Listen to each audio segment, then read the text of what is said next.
আপনারা জানেন এই ধরনের পদ্মা সেতু, সেই পদ্মা সেতু 10-12 হাজার টাকার পদ্মা সেতু এখন 30,000 কোটি টাকাতে গিয়ে দাঁড়িয়েছে। সেই খরচ যদি যোগ করা হয় তাহলে তা 44,000 কোটি টাকাতে গিয়ে দাঁড়িয়েছে। ছাত্রলীগের এক ভাই বললেন যে ছাত্র দল নাকি বুড়া মানুষ করে, চাচ্চুদের দল নাকি এই ছাত্র দল। আমি আপনাকে প্রশ্ন করছি, নিজেই একজন আদু ভাই, আপনি 8 বার ফেল করে অনার্স পাস করেছেন, আপনি আবার ছাত্রত্ব নিয়ে বক্তব্য শুরু করে আউযুবিল্লাহ বিসমিল্লাহ বলে। আর আমাদের বাংলাদেশের এখন যেই পরিস্থিতি, আমাদের বাংলাদেশের জনগণ এখন যেই পরিস্থিতির মধ্যে দিয়ে যাচ্ছে, বক্তব্যের শুরুতেই আমি হযরত শেখ হাসিনা এবং জয় বাংলা না বললেই নয়। কারণ আমি যদি এই হযরত শেখ হাসিনার জয় বাংলার নাম এই মুহূর্তে আমি না নেই, তাহলে আগামীকাল আমি ঘুম থেকে উঠেই দেখবো আমি গায়েব হয়ে গেছি আমার নিজেরও জানতেই।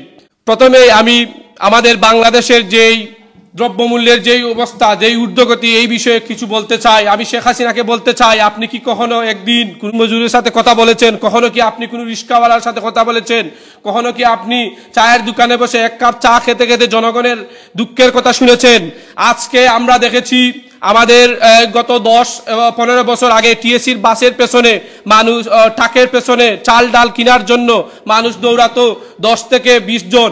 আর এখন বাংলাদেশের এমন এক পরিস্থিতির সৃষ্টি হয়েছে, এখন বাংলাদেশের 100 জন মানুষ টিএসির বা ট্রাকের পেছনে দৌড়ায় চাল ডাল কেনার জন্য।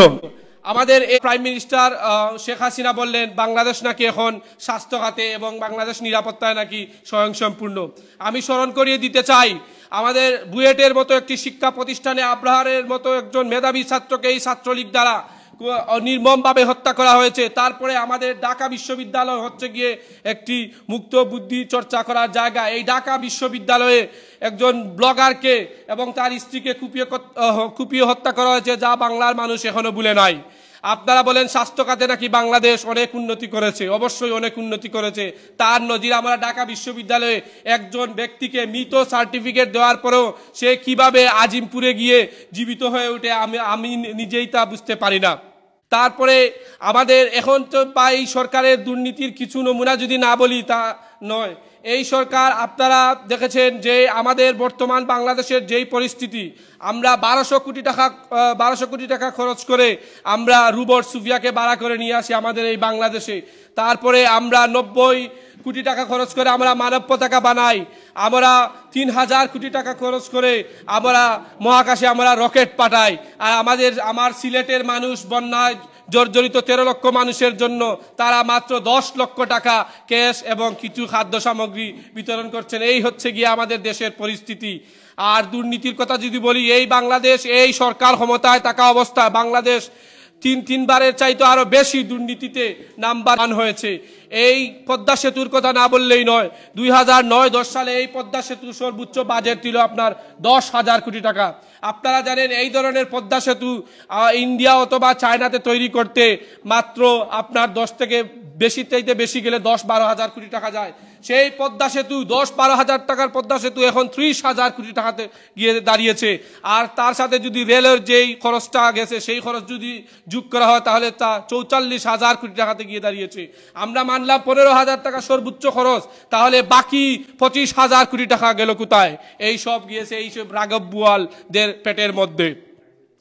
তারপরে এখন আমরা বলতে চাই, কিছুদিন আগে আমি একটা ভিডিও দেখলাম, আমাদের দেশের আল্লামা উলামাদেরকে নিয়ে একটা প্রতিবেদন তৈরি করেছে গণ কমিশন নামে একটি কমিশন। এই কমিশনটাকে, এই কমিশনের যেই সভাপতি উনি হচ্ছেন গিয়ে বিচারপতি মানিক।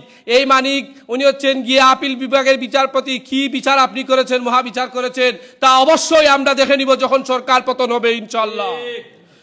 তারপরে আমাদের এই যেই গত কয়েকদিন আগে আমি একটা ভিডিও দেখলাম যে ছাত্রলীগের এক ভাই বললেন যে ছাত্র দল নাকি বুড়া মানুষ করে, চাচ্চুদের দল নাকি এই ছাত্র দল। আমি আপনাকে প্রশ্ন করতে চাই, সাদ্দাম ভাই আপনি তো হচ্ছেন গিয়ে সাদ্দাম হুসাইন ভাই, আপনি ঢাকা বিশ্ববিদ্যালয়ের ছাত্রলীগের মতো একটা সংগঠনের সাধারণ সম্পাদক। আপনি নিজেই একজন আদু ভাই, আপনি 8 বার ফেল করে অনার্স পাস করেছেন, আপনি আবার ছাত্রত্ব নিয়ে বড়াই করেন। আপনাদের রানিং কমিটির মধ্যে এই যে লেখক ভট্টাচার্য, জয়, সারা ও সঞ্জীব যারা আছেন কেন্দ্রীয় কমিটিতে, আপনারা কেউই এখন রানিং ছাত্র নয়, আপনাদের কেউই ছাত্রত্ব নেই। তারপরেও আপনারা মধুর ক্যান্টিনে বসে বসে হাওয়া খান আর সবাইকে অর্ডার করেন, দেশের মধ্যে ছাত্রলীগের যেই নৈরাজ্য আছে তা আপনারা কন্ট্রোল করেন, আর আপনারাই ছাত্রদলের কমিটি নিয়ে আপনারা প্রশ্ন তুলেন। আমি শেখ হাসিনাকে আবারও একটা কথা বলতে চাই যে বলেছিলেন যে মানুষ মানুষকে ভালোবাসে, আর আমার মনে হয় আপনি মানুষকে ভালোবাসেন না, আপনি মানুষের রক্তকে ভালোবাসেন। আপনি মানুষের রক্ত চুষে চুষে কিভাবে ক্ষমতায় টিকে থাকা যায় তাই নিয়েই আপনি প্ল্যান করতেছেন। আপনি বলেন সুষ্ঠু নির্বাচন দেবেন, আপনি কি সুষ্ঠু নির্বাচন দেবেন তার বাস্তব প্রমাণ আমি নিজেই। আমি 2018 সালে আমি নির্বাচন দেখেছি। আমার বাতিজা বয়স তার ছিল মাত্র, আর বেশি হলে 9 থেকে 10 বছর হবে। সে এই 10 বছর বয়সেই সে 10টা বুথ দিতে পেরেছে আমাদের কেন্দ্রে। আপনারা শুনলে আপনাদের হাসি পাবে, আমার কেন্দ্রে ছিল 1400 বুথ, সেই কেন্দ্রের বুথ হয়ে গেছে 1500। কিভাবে সম্ভব? কারণ হচ্ছে গিয়ে তারা দিনের বুথ রাতে দিচ্ছে। আর আমাদের যেই অন্যান্য কমিটির বাইরে আছে, অন্যান্য দলের যে বাইরে আছে তারা কেউ বুথ দিতে পারেনি, কারণ হচ্ছে গিয়ে রাতের মধ্যেই তাদের বাড়ির মধ্যে পুলিশ গিয়ে হামলা মামলা করতেছে। এই হচ্ছে গিয়ে বাংলাদেশের করুণ পরিস্থিতি।